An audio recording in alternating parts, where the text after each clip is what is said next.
Bonjour à tous. Alors, bienvenue à ce deuxième panel de la journée qui va porter sur la thématique du rehaussement des compétences, l'intelligence artificielle accessible à tous.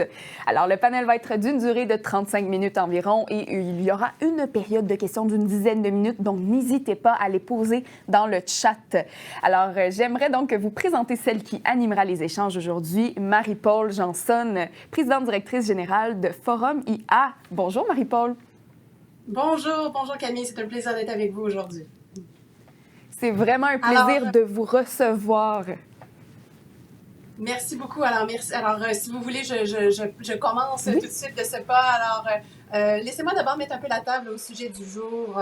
On est accompagné là, de panélistes de grand calibre. Laissez-moi vous les présenter. Alors, il y a Mélanie Bosque, qui est la directrice générale de Technocompétences, Léno Claire, la directrice des stratégies d'apprentissage chez Bell, et Valérie Psyché, qui est professeure régulière à l'Université de TÉLUQ. Bonjour, mesdames.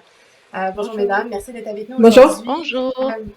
Je voudrais commencer en donnant un peu de contexte sur ce qu'est l'intelligence artificielle et permettre aux gens qui nous écoutent de comprendre le potentiel immense de cette technologie-là et comment ça va venir bouleverser nos façons de faire, nos façons de travailler. Alors, comme vous le savez, l'IA, ça permet aux ordinateurs d'améliorer leur capacité à réaliser des tâches sans qu'un humain n'ait à les programmer. L'IA est partout autour de nous déjà, puis il est pour y rester. On n'a qu'à penser aux traducteurs automatiques, aux outils de recommandation, aux logiciels de reconnaissance d'images ou encore aux véhicules autonomes. Et puis l'IA va permettre et permet déjà à nos entreprises d'améliorer leur productivité, mais aussi de développer de nouveaux produits et des nouveaux modèles d'affaires. On s'attend à ce que l'IA puisse générer des gains de productivité bien plus grands que ceux qui ont été générés par l'invention du moteur à vapeur entre 1850 et 1910.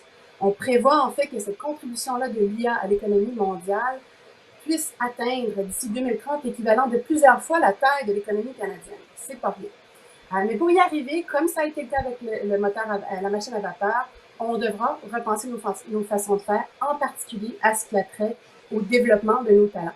Il faudra former la relève, mais aussi rehausser les compétences des travailleurs qui devront apprendre à travailler avec de nouveaux outils qui sont propulsés par l'intelligence artificielle et des gestionnaires qui devront comprendre le potentiel de l'IA, ses limites et apprendre à l'intégrer au sein de leurs entreprises. Alors, sans plus tarder, surtout dans un contexte de pénurie de main-d'œuvre qu'on vit actuellement au Québec et ce potentiel d'automatisation de l'IA, j'aimerais qu'on s'attarde sur les compétences du futur et qu'on commence en particulier avec les compétences que les gestionnaires devraient avoir pour assurer que leur organisation peut tirer le maximum de l'IA.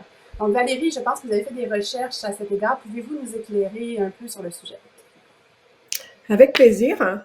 Non seulement on a fait une étude sur le gestionnaire de projet d'IA, mais on s'est donc penché un petit peu sur la question en général dans le milieu des organisations. En fait, ce qu'il faut savoir, c'est que le gestionnaire, c'est quand même le chef de file de la transformation numérique dans les organisations. Donc, il faut qu'il ait les compétences pour pouvoir accomplir sa mission adéquatement. Et en fait, on se rend compte que jusqu'à présent, il ne les a pas forcément. Donc, les organisations doivent mettre en place des moyens, notamment mettre en œuvre des formations pour pouvoir accompagner cette acquisition de compétences, mais de façon individuelle également. Le gestionnaire de projet doit surmonter ce déficit de compétences-là. De façon à rester fonctionnel dans son travail et où en fait l'évolution, les technologies sont là pour rester et évoluent à une très grande vitesse. Donc, dans un contexte professionnel comme celui-là, où l'IA est complètement et partout omniprésente, le gestionnaire de projet, en plus des compétences managériales, il doit également avoir des compétences techniques. Et oui, il faut qu'il ait des compétences techniques qui lui permettent de comprendre et de pouvoir utiliser les technologies d'IA notamment, comprendre les algorithmes, comprendre les données. Ce qui fait qu'en fait, de nos jours, maintenant, on parle beaucoup des compétences du 21e siècle. Le gestionnaire de projet doit pouvoir avoir des compétences qui lui permettent, en fait, interdisciplinaires, c'est-à-dire qu'il doit avoir une connaissance suffisante d'un ensemble de connaissances et de compétences en lien avec l'informatique, les mathématiques, les principales technologies d'IA comme l'apprentissage profond, le traitement naturel des langages, des langues, en mathématiques, les statistiques, la probabilité. Donc, il doit être capable de pouvoir notamment cerner en fait l'environnement technologique en fait dans lequel il évolue, dans l'environnement technologique qui doit être mis en place dans une transformation. Il doit également être capable de pouvoir gérer les données. Il doit être capable de pouvoir comprendre ce que c'est qu'un algorithme, d'anticiper une problématique en lien avec l'IA, parce qu'on sait qu'en fait, la gestion de projet impliquant des technologies d'IA est beaucoup plus complexe et incertaine que les gestions de projets traditionnelles en TI. Il doit être capable, par exemple, de pouvoir implanter, de gérer l'implantation de la technologie, de la solution d'IA dans l'organisation. Et il est quand même responsable d'en assurer la qualité. Donc, ce sont des exemples, des grandes sorties de notre étude, là, ce que je vous dis, des grandes compétences techniques qui sont ressorties. Puis, il y a des compétences secondaires. Je pourrais en parler si vous avez des questions. Ah bien, moi, pour ma... Oui, Oui, allez-y. allez. Non, je voulais dire aussi qu'en fait, je veux pas non plus être alarmiste là. En fait, je dis pas que tous les gestionnaires doivent aller juste être capables de développer des algorithmes. Je parle bien des niveaux je parle bien de connaître, mémoriser, comprendre. On est très bas dans l'échelle de Bloom là. Si on parle des différentes possibilités d'acquisition de compétences là, on est quand même dans le bas de l'échelle. Mais pour les aspects techniques, mais il doit être quand même capable de faire ces choses-là. Mais pourquoi? Parce qu'il va devoir, par exemple, défendre son projet avec des collaborateurs, des parties prenantes. Il doit être quand même capable de pouvoir expliquer certains concepts. Et ceci dit, il y a quand même un décalage au niveau générationnel.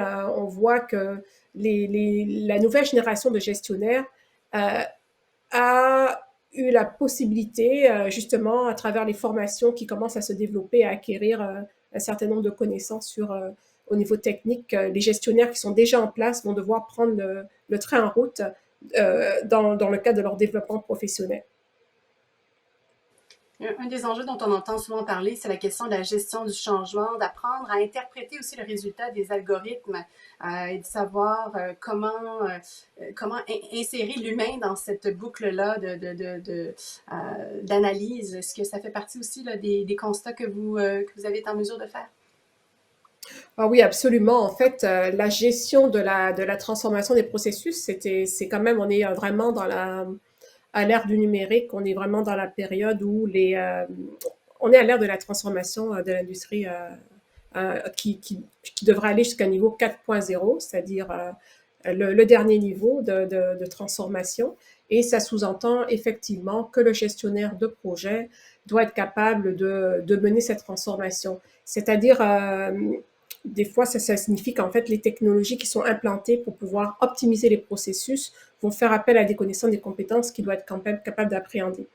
De ce fait, l'idée en arrière, c'est vraiment de rendre l'organisation plus efficace, hein, d'augmenter le rendement. Donc, il doit être quand même capable de mettre en place des outils pour automatiser certaines tâches, pour pouvoir faciliter le rendement, réduire les coûts. Notamment, il doit pouvoir justement toute la question de la planification de façon efficace, s'outiller de technologies qui vont l'aider à prendre des décisions basées sur des prédictions. Donc, ils font appel à de l'intelligence artificielle. Et si ce n'est pas le cas, il doit pouvoir capable d'être, excusez-moi, c'est pas le cas, il doit être capable de pouvoir interagir avec un fournisseur de services qui va l'aider à implémenter ces solutions-là dans l'organisation. D'être en mesure de challenger et d'être certain que cette solution-là s'intègre au sein du modèle d'affaires, que ça puisse se communiquer. C'est cette notion de traducteur de l'IA aussi là, dans les différents secteurs dont on parlera peut-être un petit peu plus tard. Mais avant, vous parlez de donc tout le travail qui doit être accompli. Mélanie, je me demande si vous pourriez nous en dire davantage sur les parcours de formation qu'on devrait préconiser pour s'assurer que nos organisations puissent être prêtes à adopter l'IA. Ben oui, tout à fait. Je pense que déjà, avant de parler de parcours de formation, je pense que c'est important de revenir sur vraiment les cibles qui doivent faire l'objet en priorité, j'ai presque envie de dire, de formation. D'une part, les gestionnaires, ça c'est vrai, que ce soit des gestionnaires de projets en IA, mais aussi des dirigeants de PME qui doivent être sensibilisés parce que ce sont eux, pardon, qui vont assurer un certain leadership dans l'implantation, mais aussi la pérennisation de ces solutions d'intelligence artificielle. Puis on entend souvent parler aussi des métiers qui sont au cœur de l'intelligence numérique. Je pense ici aux scientifiques de données, aux ingénieurs de données, dont il est important qu'il est important de former, pour lesquels il faut qu'il y ait une relève et assurément c'est important. Mais il ne faut pas oublier aussi dans les cibles tous les métiers qui sont en périphérie justement et dont on va avoir énormément besoin à terme, qui sont finalement les programmeurs, développeurs, les analystes d'affaires, les analystes en intelligence d'affaires, bref, tous les métiers en périphérie qui vont permettre justement là aussi d'opérationnaliser ces solutions d'IA à l'intérieur de l'organisation. Puis troisième cible, j'ai envie de dire importante, on l'a un peu nommé quand on parlait de gestion du changement, mais ce sont aussi tous les employés qui vont être amenés à travailler avec ces solutions-là. Comment on va être capable aussi de les sensibiliser, qu'est-ce que ça va changer dans leur quotidien, puis comment ils vont être capables de contribuer par rapport à ça. Maintenant, je vous dirais, au niveau des parcours de formation à privilégier, je pense que ce soit pour les compétences en technologie ou autres, je pense que ce qui est de plus en plus d'actualité, c'est vraiment de favoriser des parcours de formation où on a une alternance, déjà sur des projets, on va dire, très appliqués, qui permettent vraiment de transférer dans l'action, dans son quotidien de travail. Et puis, je vous dirais, si c'est plutôt des formations de courte durée aussi, parce que on sait qu'au niveau des compétences, de toute façon, c'est pas quelque chose on a une compétence, mais cette compétence-là, qui plus est avec les changements actuels, elle va très vite se perdre là si on l'entretient pas. Donc, c'est vraiment s'assurer d'avoir des compétences développées en continu par le biais de formations courte durée, puis je vous dirais qui vise aussi l'alternance entre c'est ça, des temps de formation et puis des moments d'intégration dans le travail de manière très rapprochée. Puis donner aussi l'occasion d'explorer peut-être de nouvelles avenues en termes de formation par le biais peut-être de ce qu'on appelle des labs. Là, on l'a déjà vu dans des grandes organisations qui ont implanté ces solutions-là. Elles ont utilisé ce qu'on appelle des laboratoires. Donner cette occasion-là aussi de faire de l'expérimentation, essais-erreurs, parce que c'est aussi ce type de méthodologie-là là, qui est de plus en plus en vogue, si j'ose dire. Donc voilà un peu le tour d'horizon. Parlant de grandes entreprises, on est chanceux aujourd'hui d'être accompagné d'une représentante de chez Bell, donc Lynn. Pourriez-vous nous en dire davantage sur ce qui a été fait chez Bell, puis peut-être en le mettant en contexte avec tous les changements et les bouleversements qui ont été apportés à votre modèle d'affaires par les technologies plus larges que celle de l'IA, mais tout de même, vous avez dû faire face à des nouveaux concurrents, vous avez dû vous réinventer. Pouvez-vous nous mettre un peu dans le contexte de ces changements-là et ensuite aborder un peu comment vous approchez là, ces bouleversements majeurs-là au niveau de la préparation de votre main-d'œuvre? Oui, avec plaisir. Oui, en effet. Écoute, on a dû s'adapter à cette nouvelle réalité-là. L'approche qu'on a prise chez Bell, c'est vraiment pratico-pratique. On a commencé avec nos besoins d'affaires, essayer de comprendre un peu c'est quoi nos besoins d'affaires, mais aussi les besoins des employés. Puis les besoins d'affaires, pour vous donner un peu de contexte sur ce qui se passe, c'est que si on prend du recul, on regarde Bell. Bell a été établi en 1877. Ça fait exactement ça va faire 145 ans cette année que cette entreprise-là existe. Et puis, cette longévité-là est excellente, mais ça l'amène ses défis. D'un point de vue technologique, vous pouvez imaginer qu'au fil des décennies, qu'il y avait vraiment eu une superposition des différentes couches de technologie analogique pendant plus de 100 ans. Et là, tout d'un coup, on rajoute une couche de technologie IP qui a vraiment changé la donne, comme tout le monde le sait. Puis jusqu'à présent, avant la technologie IP, nos concurrents traditionnels étaient vraiment Vidéotron, TELUS, Rogers, mais là, tout d'un coup, et depuis à peu près 10 ans, on a des nouveaux entrants qui rentrent en concurrence avec nous, des plateformes numériques qui rentrent directement en concurrence avec, disons, Bell Media, qui offre des plateformes numériques de médias.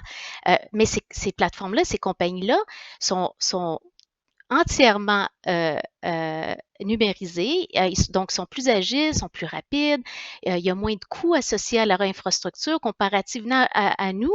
Au fil des années, on a finalement un genre de spaghetti de technologie qu'il faut vraiment qu'on transforme. C'est plus rendu une évolution arrivée où on en est, c'est rendu vraiment une transformation. Puis pour rester pertinent, faut faire ce virage numérique-là, puis toute bonne transformation touche trois choses, hein, les processus, la technologie et les employés. Puis d'où vient notre deuxième besoin? Parce que nos employés nous le disent, une des valeurs les plus importantes pour eux, c'est vraiment la possibilité de se développer, d'avoir de la mobilité dans leur carrière. Puis quand on est une compagnie, Bell, on a environ 50 000 employés chez Bell, dans toutes sortes de domaines, médias, technologie, commerce de détail et plus encore. Mais quand on a autant de monde que ça, de se déplacer, de passer au point A au point B, c'est pas si évident que ça. Donc, qu'est-ce qu'on a fait? C'est vraiment la grande question, comment qu'on fait pour arrimer ces deux besoins-là? Et donc, c'est là que Bell U, l'université virtuelle de Bell, voit le jour. Fait que on est très fiers de ça. Imaginez pour une mini-université à l'intérieur de la compagnie qui permet à nos employés de se réorienter leur carrière. On a développé 5 facultés, dont la première étant l'intelligence artificielle, parce que je pense que c'est assez clair l'enjeu autour de l'intelligence artificielle. On a lancé cette première faculté-là et la façon qu'on a abordé la situation, c'est qu'on a fait un peu l'analyse. Quels étaient les rôles, quelles étaient les compétences requises pour chacune des rôles et on a développé un programme. Un programme avec un début, une fin et à l'intérieur de ce programme-là, on a 3 phases. On a un genre de phase 1 qui est un tronc commun, les principes fondamentaux. Ensuite, on a la phase 2 qui est un petit peu plus avancée, qui parle d'outils, qu'on rentre en profondeur, mais aussi une troisième phase qui est très importante parce qu'on a besoin de pratiquer. Donc, on donne un stage, en autres mots, aux employés qui font partie du programme. Et notre objectif, le premier objectif ici, c'est qu'à la fin du programme, qu'on puisse les placer dans un rôle. Tu sais, le but, c'est pas juste de les former, mais c'est vraiment de les placer dans un rôle dans lequel ils vont pouvoir œuvrer en intelligence artificielle. Puis jusqu'à présent, je vais vous terminer avec quelques petits résultats, puis je pourrais en parler plus longuement, bien sûr, mais quelques résultats. Nous autres, d'entrée de jeu, c'est la première fois qu'on faisait ça, fait qu'on se posait vraiment la question, est-ce que c'est quelque chose qui va fonctionner? Tu sais, est-ce qu'on peut vraiment prendre un technicien chez Bell et le former au point où il pourrait travailler dans le domaine de l'intelligence artificielle? Et la réponse est oui.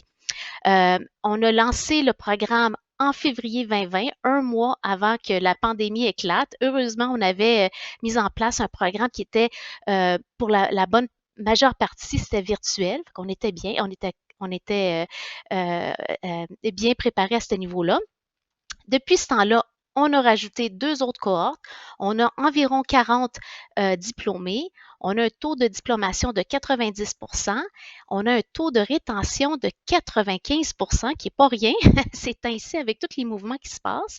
Mais quelque chose dont je suis très, très fière parce que bâtir un tel programme nous a permis aussi d'intégrer les éléments de diversité, qui est super important, tu sais, dans notre quotidien, puis c'est super important pour la réussite puis la performance d'une compagnie.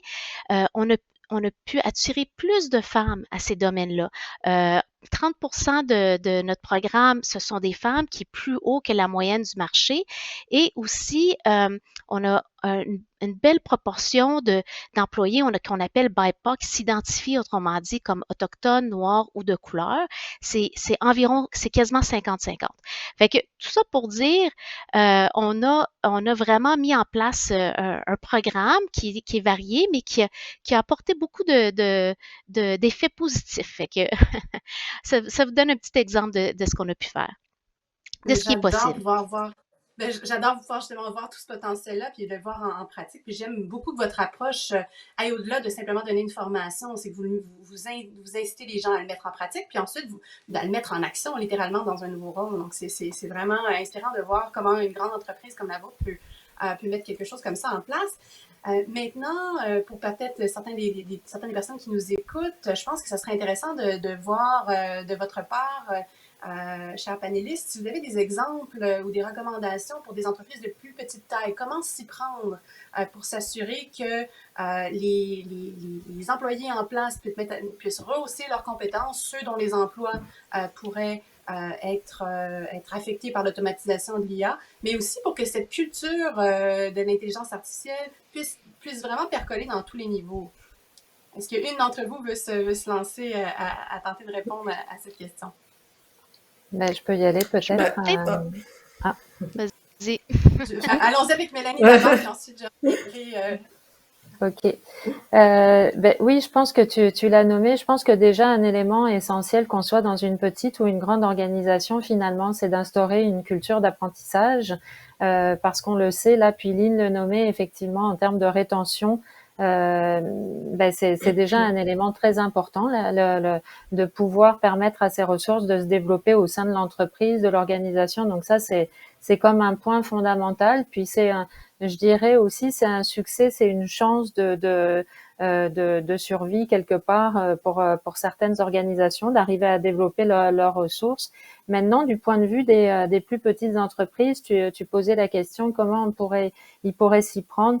Je pense qu'à l'heure actuelle, il y a un certain nombre de programmes qui sont offerts justement par le ministère du Travail ou le ministère de l'Économie et de l'Innovation, qui permettent à ces entreprises-là justement d'être accompagnées, d'être outillées dans un diagnostic aussi qui leur permettrait de voir quel type de transformation ils pourraient mener, comment ils peuvent être accompagnés par rapport à leurs employés. Donc, je pense qu'il y a déjà à se tourner vers des ressources existantes de ce point de vue-là. Mais il y a aussi, c'est ça, peut-être eux, intrinsèquement, à encourager le plus possible la formation pour leurs employés. Je vais laisser mes collègues répondre, compléter peut-être. Moi, je veux bien compléter. Alors, bien sûr, on a vu l'exemple de Bell qui a justement les capacités, parce que c'est une énorme organisation avec 50 000 employés, d'avoir sa propre université. Ça, c'est un des modèles qu'on retrouve effectivement dans les grandes entreprises, mais dans les plus petites, c'est un peu différent. Des fois, c'est des petites entreprises de 5 employés, et donc, ça, c'est pas du tout le même contexte. Donc, il existe d'autres moyens. Il y a différents types de formations qui sont soit d'un point de vue plus formel, comme dans les universités. Là encore, on voit vraiment aussi que les universités essaient de s'adapter aux besoins des entreprises, de la main-d'œuvre, et à être plus réactives et plus agiles. Si on peut prendre cette expression qui est plus du domaine de la gestion, avec des micro-programmes, par exemple. Donc, essayer d'offrir des formations qui sont plus rapides, plus ciblées sur une ou deux compétences. Donc, des micro-programmes, on voit des micro-programmes de 3 cours à 5 cours. C'est pas énorme, et ça suffit à combler des besoins spécifiques de ces employés. Donc, c'est sûr que maintenant, les employés ou les dirigeants de petites entreprises doivent s'auto-former de façon individuelle. Heureusement, il existe aussi une multiplicité de plateformes numériques à l'heure actuelle. Il y a également justement l'apprentissage qui est plus non formel, donc qui est organisé hors des universités, mais dans les organisations. Puis il y a aussi l'apprentissage qui est un peu plus informel. Mais on voit par exemple que les géants, les GAFAM, comme on les appelle, ont eux aussi mis en place des plateformes numériques. On a maintenant YouTube, Amazon, Facebook Education, et j'en passe, qui offrent justement des facilités pour que des experts, des individus ou des établissements déposent des productions, des contenus, des ressources éducatives qui sont accessibles à tout individu de façon gratuite. Donc, on voit qu'il y a cette partie, ceci qui émerge de plus en plus. Puis il y a également d'autres modèles. On voit également d'autres plateformes qui sont payantes. Il y a également des partenariats maintenant qui existent entre des moyennes entreprises qui peuvent s'offrir des services d'une entreprise qui délivre des formations via une plateforme numérique en ligne et qui offrent donc, qui sont des clients qui vont aller avoir une entente sous forme de forfait pour implanter la formation continue dans leur entreprise au moyen de ces fournisseurs de services éducatifs. Donc, il y a une variété maintenant de possibilités et on voit également qu'il y a une segmentation de l'apprentissage, donc des différentes formes de façon de se former, soit par rapport à la reconnaissance des acquis, par exemple. Donc, il existe maintenant des plateformes numériques en ligne qui sont dédiées juste à permettre aux employés grâce à des autodiagnostics, de pouvoir après ça cibler, donc faire reconnaître leurs acquis et avoir des certifications. Il y a des plateformes de portfolio justement qui délivrent des badges quand les personnes ont obtenu une compétence en particulier. Donc, il y a différents types de plateformes, des plateformes de tutorat qui existent, qui permettent aux employés de se former tout au long de la vie. Puis est-ce que ces formations-là sont reconnues dans le marché? Des formations en ligne qui sont indépendantes, autonomes, est-ce qu'elles ont une certaine reconnaissance, Mélanie? Oui, je pense qu'elles sont de plus en plus, peut-être Lynn pourrait nous dire un mot aussi là-dessus, mais je veux dire, de notre côté, les entreprises reconnaissent, ce qu'on voit, c'est que les entreprises les reconnaissent, ces formations-là. Ce qui est pas sans poser, je pense, je vais pas lancer le débat ici, mais une question justement par rapport aux universités et à cette compétition qu'il y a de plus en plus de la part de plateformes comme Google ou autres qui développent leur propre certification, qui créent beaucoup d'engouement versus les formations peut-être plus traditionnelles à l'université qui sont aussi importantes. Mais là, je veux dire, il y a comme un jeu qui a déjà commencé à s'opérer et qui va continuer à s'opérer parce que finalement, ce qu'on voit, c'est que les employeurs privilégient autant les formations qui sont faites par ces organismes-là que par les cursus plus classiques dans les universités. Le défi, je crois, là, puis corrigez-moi, mais c'est d'être en mesure d'arrimer les besoins de l'industrie avec ces formations-là, des besoins qui sont toujours en constante évolution. Alors, Lynn, peut-être pouvez-vous nous parler un peu là, chez Bell de comment vous percevez ces formations-là, ces reconnaissances externes-là? Est-ce que vous trouvez que les universités sont agiles là, à mettre à jour les formations qu'ils offrent? Puis juste avant que vous répondiez, je veux juste vous dire qu'on va très bientôt entamer la période des questions. Alors, n'hésitez pas, moi je vois du coin de l'œil, il y a les questions qui s'accumulent et puis la prochaine, ce sera une question du public. Alors, Lynn. Oui, il y a assurément un mouvement à reconnaître ce genre de micro-accréditation-là, qui est intéressant à voir. Puis, tu sais, moi-même, quand je prends du recul, puis je regarde comment commencer notre programme, c'est tout petit, hein? On était une demi-ressource qui a commencé le programme. Je pense que si j'ai un conseil à donner à quelqu'un qui veut se lancer dans cette aventure-là, c'est dans un premier temps, commencer avec vos besoins. C'est quoi exactement que vous avez besoin dans votre entreprise? C'est un effort d'équipe parce que quand je dis on a commencé avec une demi-ressource, c'est pas faux, c'est totalement vrai. Puis ça l'a grossi. On n'est pas une grosse équipe.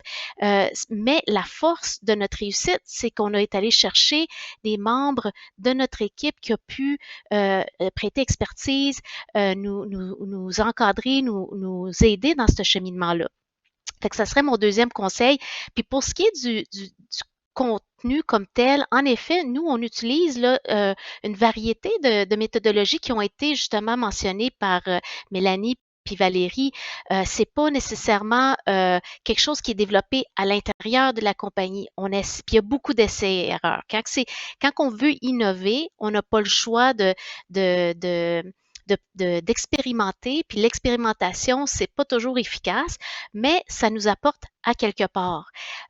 Puis ça a été un peu mentionné, mais je veux juste finir par dire que la clé de notre succès, c'est pas juste que c'était de la formation tu sais, en personne ou en ligne, il y avait vraiment un mélange d'apprentissage formel, d'apprentissage plutôt pratique avec des laboratoires, expérience en milieu de travail, puis un apprentissage, je dirais, communautaire, social, où on donnait un mentor, on appariait le monde ensemble, on leur fait participer à des conférences, des séminaires, différentes choses. Fait que je pense que la variété a été aussi clé, mais vous n'avez pas besoin d'une grosse équipe pour commencer. Ça, je vous l'assure.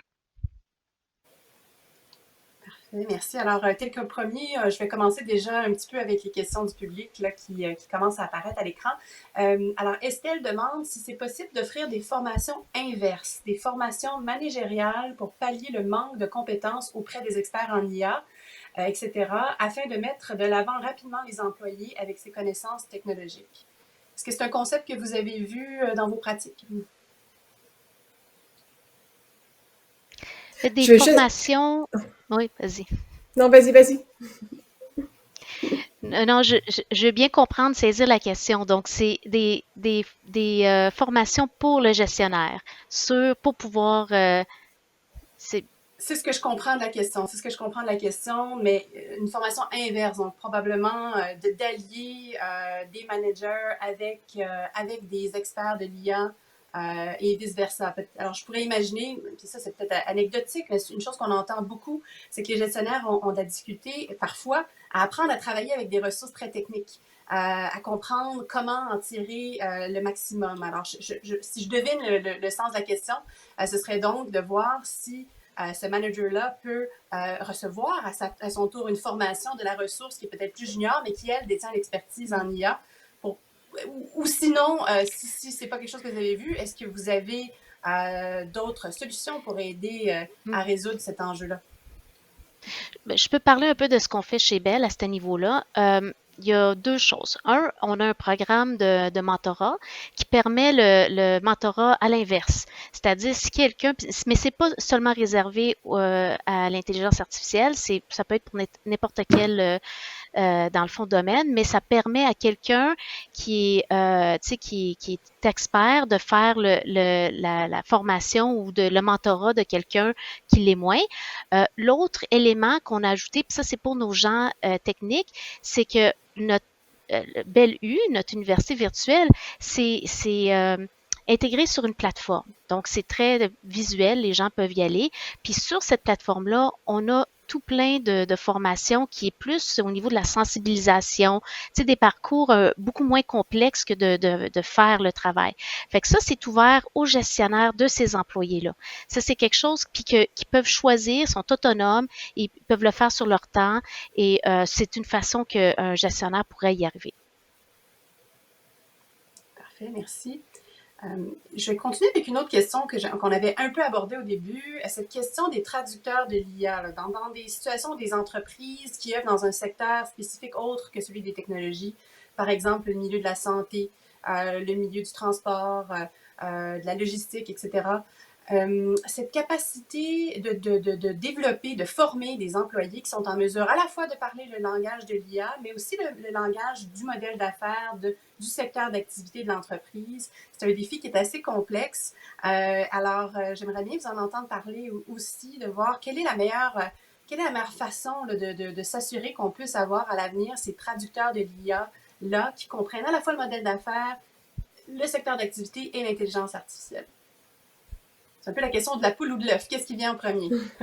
Mélanie, est-ce que tu veux te lancer? Ben, moi, je pense, on l'a un tout petit peu abordé tout à l'heure, je pense que c'est Valérie qui en parlait, mais c'est vraiment peut-être d'introduire déjà, peut-être dans les différents programmes d'études, des éléments qui touchent à l'algorithmie ou en tout cas la compréhension de ces solutions-là, qu'est-ce qu'elles peuvent apporter, comment elles peuvent se travailler aussi. Ça, c'est pour, on va dire, les gens qui ont une expertise sectorielle. Mais je pense que vraiment le métier de traducteur de l'IA, ça va être un peu le métier d'avenir, si j'ose dire, parce que ça va être de plus en plus recherché, avoir cette capacité-là de bien comprendre les enjeux de son propre secteur et d'en faire le lien avec des solutions justement de l'IA. Ça va être vraiment un métier d'avenir. Et je pense que ça, quand je dis métier d'avenir, c'est que ça risque d'être un métier pour lequel va y avoir une formation presque ad hoc, là, développée telle quelle, là, ou alors des gens qui vont se former sur le tas, là, peut-être aussi après, mais je verrais que ce soit une compétence un peu comme les analystes en intelligence d'affaires ou analyse d'affaires, là, pour démarrer là-dedans, là, je te dirais, je pense. Je vais laisser peut-être Valérie, si tu veux compléter, si tu avais, je crois... Oui, en fait, bon, déjà, ce que je voudrais dire, c'est que du point de vue des universitaires, on essaie d'être proche des besoins de, de, de, de nos futurs étudiants qui viennent souvent, en fait, bon, je prends l'exemple, moi je suis à la TELUC, c'est une université qui a énormément son public cible, ce sont des adultes, hein, donc on fait de la formation d'adultes, hein, et pas seulement à la TELUC, je pense que la moyenne d'âge à l'UQAM, c'est 34 ans à peu près, là, enfin, donc il faut qu'on s'adapte de différentes façons à ces publics-là, notamment en matière de ce qu'on peut leur offrir. Donc, quand on conçoit des formations, on fait une analyse des besoins, on fait une analyse de notre marché. En fait, si on développe des formations, il faut qu'elles servent à quelque chose. Donc, de plus en plus, on voit qu'il y a un lien justement avec les besoins des entreprises, ne serait-ce que par exemple offrir dans les cursus euh, donc de prévoir plusieurs disciplines, c'est-à-dire d'avoir quand même certaines connaissances qui vont toucher justement, on parlait du secteur, ça peut, on voit des formations qui apparaissent où il y a quand même, qui sont par exemple dans le santé et intelligence artificielle, ou bon, beaucoup management et intelligence artificielle, ça émerge énormément, mais pas forcément, il y a d'autres domaines où l'intelligence artificielle est nécessaire et en fait pour tout type de personnes. Donc on doit adapter les formations à ces besoins-là. Également fournir des formations qui sont beaucoup plus engageantes parce que justement, en fait, on est vraiment dans l'apprentissage expérientiel, là, quand on parle de la formation d'adultes. Donc, ce sont des personnes qui ont un bagage, une expérience et il faut quand même en tenir compte et leur fournir également donc des pédagogies actives, leur fournir également, par exemple, la possibilité de faire des stages ou des travaux pratiques, donc quelque chose qui leur permet justement de raccrocher au milieu de travail. Donc ça, c'est du point de vue des institutions, mais même à là, je pense que c'est comme une tendance générale, d'autant plus que, on l'a évoqué une autre fois, c'est que beaucoup des métiers de domaine ne sont pas encore existants là. En fait, on sait pas. Donc, il faut qu'on se prépare. Et dans cette perspective-là, les personnes doivent se développer en continu. Je pense que Céline qui l'avait abordé, je ne sais pas, à une autre rencontre, c'est que il y a un certain nombre de compétences qui deviennent désuètes très rapidement. Donc, il faut vraiment continuellement se former. Donc, on est vraiment dans cette dynamique-là. Et que ça soit dans le milieu de la manufacture, de la santé, du juridique, il faut pouvoir justement s'adapter. Donc, continuer à maintenir son bagage de connaissances métiers, mais en même temps d'y ajouter d'autres types de connaissances, qu'elles soient du côté technique ou du côté humain. Voilà, donc il y a tous ces éléments-là qui rentrent en ligne de compte maintenant. Est-ce que vous voyez une tendance à l'effet qu'il y ait davantage de formations axées sur l'éthique et les impacts de l'intelligence artificielle? Parce que comme vous le savez, au Québec, on a toujours mis de l'avant cette obligation de s'assurer que les solutions d'intelligence artificielle qu'on développe se fassent le soient de façon éthique et socialement responsable. On a été à l'avant du monde avec la Déclaration de Montréal sur le sujet. On a l'Obvia, qui est un observatoire à l'Université Laval, qui se penche sur ces questions-là. Au niveau d'un gestionnaire ou même d'un employé au jour le jour là, qui est appelé à utiliser des solutions d'intelligence artificielle qui peuvent parfois, si elles sont mal utilisées, mal interprétées, avoir un impact sur la vie des gens. Je pense notamment dans le domaine du recrutement, par exemple, dans les ressources humaines. On sait qu'il y a parfois des logiciels d'IA qui permettent de mieux trier et de mieux identifier les candidats. Il y a des risques à ça. Est-ce que vous voyez ça comme une tendance, Valérie, Lynn ou Mélanie, par rapport à cette importance de sensibiliser les gens à la façon d'interpréter les résultats des algorithmes pour éviter qu'il y ait des dérapages éthiques de cette sorte-là? Est-ce que... Oui, je Lynn, peux le oui. prendre. Oui, je peux parler pour. Oui, absolument. Il y a vraiment une grande sensibilisation qui est faite à ce niveau-là au sein de l'entreprise. Ça, c'est l'éthique de tout ce qu'on fait dans le fond. Pas nécessairement seulement l'intelligence artificielle, mais tout ce qui est relié aussi à la cybersécurité, etc. La protection des données, c'est un enjeu extrêmement important, surtout une compagnie comme Bell, on a des informations, on détient des informations confidentielles, donc c'est un enjeu et c'est une priorité pour l'entreprise de s'assurer de ce niveau d'éthique-là. On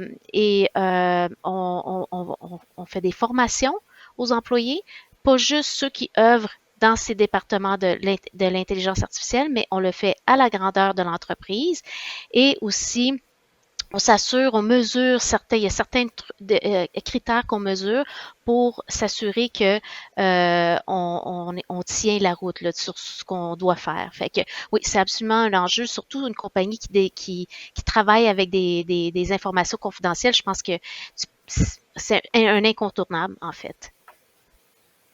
Une protection des renseignements personnels, et puis tout ça, c'est sûr que c'est très d'actualité, puis c'est rassurant de savoir, évidemment, que c'est une tendance qui va devenir en grandissant et qu'on y pense déjà d'avance dans ces formations-là. C'est sûr que c'est très important.